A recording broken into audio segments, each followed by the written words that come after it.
Yeah, yeah, we back. We back. We back. It's another episode of Battle Rap Thoughts, episode 6. This episode is titled Beas and the Trap. Beas and the Trap. Because Beas setting traps out here for y'all niggas, man. He's setting traps out here for all the artists. And he really setting traps for fans now, too. That's the crazy part. This one is not going to be a long episode, and this will be my first YouTube drop. Just want y'all to know this will be on YouTube, so if you pop out and want to go live on this one, just understand you will be on YouTube. So, yeah, just think before you pop out, because this will be on YouTube. I'm pinning that in the comments, so if you don't want to be on YouTube in this drop, then do not send that request. Send requests only if you cool with that. Now, this is what it is. We all know the bullshit that went down. We all know the bullshit that just went down. Beasley did that interview on Champion. Alright, and matter of fact, let me get my shout-outs off. Gotta shout out Spliffs and Bars. Shout out Third Degree TV. Shout out The Ghetto Lounge. Shout out TWB Show, a.k.a. Nova Greasy, a.k.a. Android Wiggins. Shout out Captain Live. They was the first motherfuckers to really, co-sign me and keep letting me speak my thoughts on this battle rap shit. And they all inspired me to go live on my own. So look, this one, like I said, episode called Beas in the Trap. He's setting a trap for you niggas, man. He is setting a trap for the artists. He's setting a trap for the fans now, too. Feel what I'm saying? He's going up there trying to speak on Jay Black's show, trying to spin narratives. And like many battlers have told us before, Beasley is a lying person. He lies to people. We've heard battlers say it, so I'm not saying that this is me saying this. This is battlers who have said this on camera. Just look it up, man. First, Beas is talking about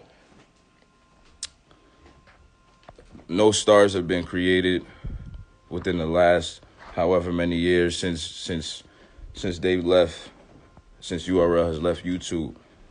And then he goes on, well, outside of Eazy the Block Captain, right? He said Eazy is a star, but he argued that URL app contributed to him being a star. All right? Now, I may be wrong, but this is just my opinion. I would have to disagree, right?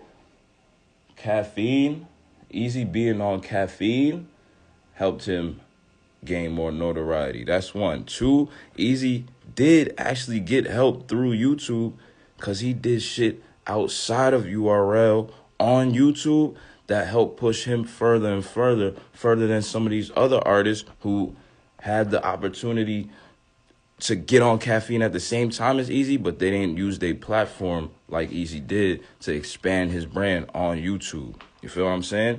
So you see Eazy, yeah, caffeine, got crazy, UM4, UM3, I think it was UM3, one of them, right? But they said he lost to Fonz. The judges said he lost to Fonz, but the fans who was watching disagreed. That was one little thing that got him a little buzz, all right? Next, he starts doing blogs. And we got to shout out Hurricane Do as well, because she been in media for a minute. And when he first started doing the YouTube shit, doing his little podcast on his channel, it's a lesson in every bar type shit, Hurricane Do was there. So we got to give her that credit. I'm sure she was in part a reason or inspiration for him to get into the media lane. She probably understood, like, yo, get on the YouTube, talk your shit, do this, do that. That'll help you get a little more following. Niggas want to hear what you talking about, right? And then we hear him talk his shit, and niggas bought in,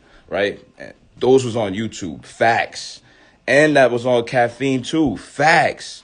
So it's not just that app that made Eazy into a star. Just breaking down some of the lies that the nigga Beasley was telling. He was doing shit outside of the app to help continue to build his brand and for him to stay in the light. All right? Next, Top Tier, the diss track. We not about to act like that ain't have one of the biggest impacts on Eazy blowing up, man. Especially in the battle culture, man. And if you want to say, oh, it was just one song, da-da-da. But guess what helped it even more, though? All the top tier niggas responded directly to the nigga Eazy. You feel what I'm saying?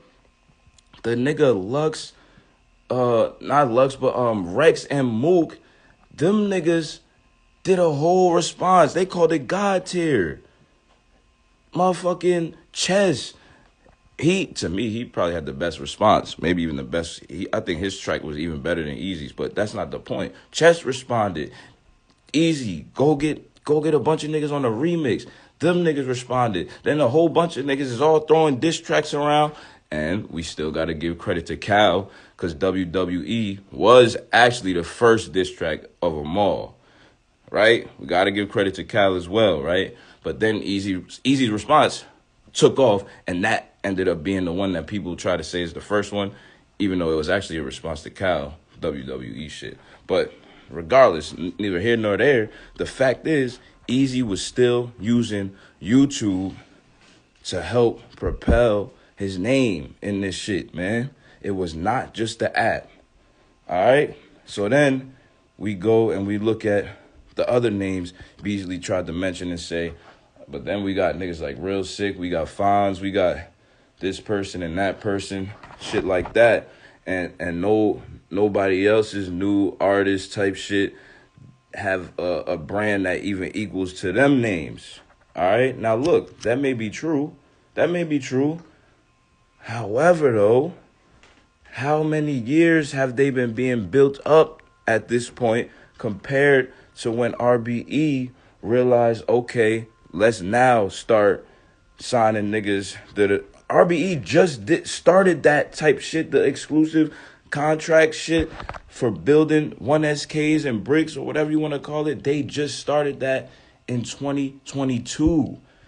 So that's not even fair yet. We got to give them the same amount of time that Fonz, Eazy, Real Sick, and them other names that he names, we got to give them the same amount of time. Now, in 2 years' time, if none of the bricks that RBE and them picked out can get to a point where they in a little range, I'm not saying get to Eazy level, but even if it's a Fonz, Real Sick, and names like that level, then okay. Then you can have your discussion, right? But I'd argue if we give Caution 2 years, Caution 757, 2 more years, we might have one there.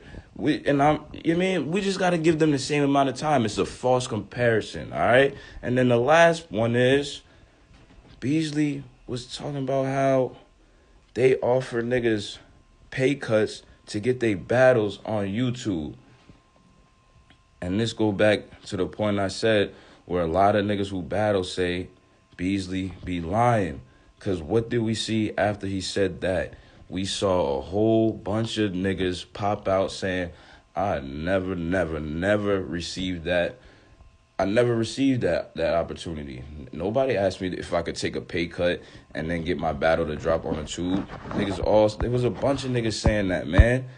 So we just gotta keep shit in perspective and understand Beas and the traps he be trying to set for niggas, man. Shout out to everybody listening. I'll be back for another live where I'll add people later, but it's another episode of my battle rap thoughts. I'm out.